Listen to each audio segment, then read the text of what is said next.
Dictation start होगी 3 second बाद।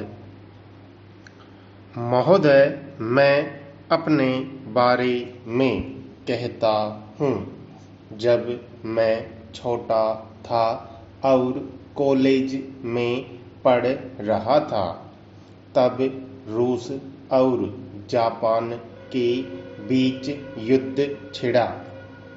उस समय समाचार पत्रों में जापान के संबंध में बहुत सी बातें छपा करती थी। उनमें एक बात यह भी थी कि जापान में समूरिया जाति के लोगों ने अपने सब अधिकार वहाँ के राजा को दे दिए थे। उसके बाद जापान बड़ी उन्नति कर सका। हम लोग यह पढ़कर आश्चर्य और सराहना करते थे।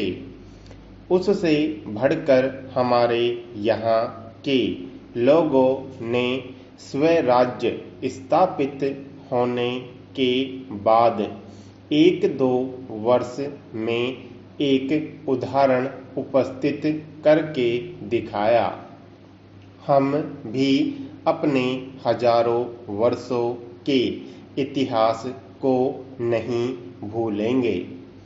जो रियासतें अलग अलग स्थापित हो गई थी और एक प्रकार से भारत कई टुकड़ों में बटा हुआ था, वे सब टुकड़े एक हो गए। आज ब्रिटिश भारत और देसी रियासत मिलकर एक हो गई हैं। उसके बाद हमारे सामने यह प्रश्न आया कि भारत के लोग केवल स्वराज्य से ही सुखी नहीं हो सकते, उनको किसी न किसी प्रकार सुखी बनाना है।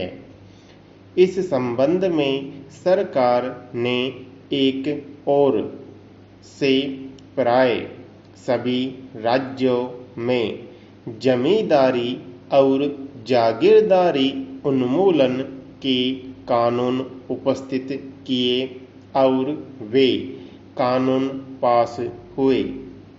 प्रसन्नता की बात तो यह है कि बहुत से स्थानों में कानून उन लोगों की स्वीकृति से तथा उन लोगों की सलाह से पास किए जिनकी जमींदारी और जागीरदारी समाप्त हो जानी थी।